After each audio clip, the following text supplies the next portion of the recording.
Bakunzi b'amakuru mashya TV twongeye kugaruka tubagezaho icyegeranyo.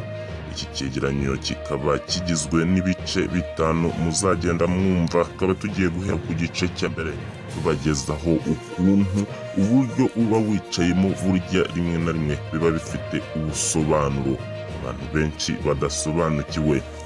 Ibi bikaba byaramenyekanye mu kinyejana cya 16 ubwo umushakashatsi Park Matthew, umwe mu bagaragaje ko uburyo amaguru y'umuntu aba ameze iyo yicaye bushobora kugaragaza imyitwarire ye, uko ari kwiyumva n'ibindi bitandukanye mu buzima bwe.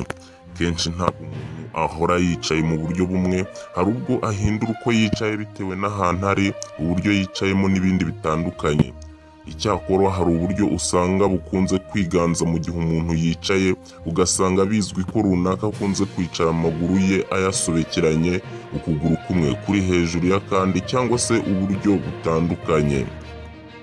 Ibi bikunze kugaragara cyane nk'iyo umuntu yicaye ahantu hisanzuye hafite ibipimo by'ubushyuhe bisanzwe, ku buryo imyicarire y'umuntu idashingira ku zindi mpamvu runaka.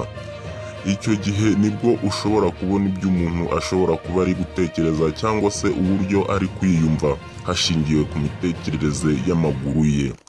Bamwe mu bantu bazi ibisobanuro by'imyicarire y'abantu bagendeye ku miterere y'amaguru yabo ni abakozi bo mu ndege. Aba bahabwa amahugurwa yihariye agamije kubereka uburyo imyicarire y'abagenzi mu ndege ishobora gusobanura ibyo batekereza. Ubumenyi babukoresha mu kuvumbura abagenzi bashobora kuba bafite ubwoba mu ndege, bityo bakabaha ubufasha bwihariye. Hari uburyo bwinshi umuntu ashobora kwicara, ariko tugiye kwibanda ku buryo butanu bukunze kwigaragaza cyane. Turebe icyo busobanura ku buzima bwawe. Uburyo bwa mbere rero ni ukwicara amaguru ahinnye ariko yegeranye.